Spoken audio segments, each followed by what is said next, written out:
ખ્યાતિ હોસ્પિટલ કાંડમાં આરોપી રાજશ્રી કોઠારી હાઈકોર્ટના શરણે। રાજશ્રી કોઠારીએ હાઈકોર્ટમાં કરી નિયમિત જામીન અરજી।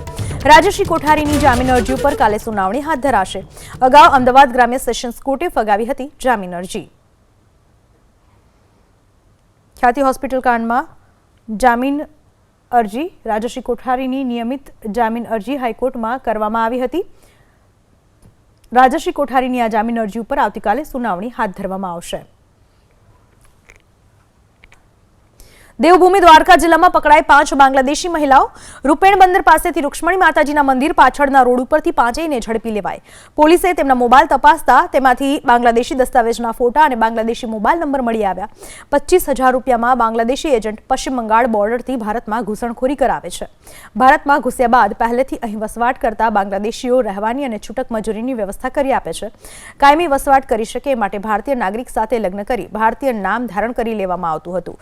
અમુક બાંગ્લાદેશી મહિલાઓએ તો છેલ્લા 7 થી 10 વર્ષથી ભારતમાં વસવાટ કરતી હોવાનું પણ ખુલ્યું છે। છૂટક મજૂરી કરી એ રકમ કમાય એજન્ટને ઓનલાઈન મોકલી આપે છે। આ રકમમાંથી એજન્ટ પોતાનું કમિશન લઈ બાકીની રકમ બાંગ્લાદેશમાં રહેતા તેના પરિવારને મોકલી આપે છે।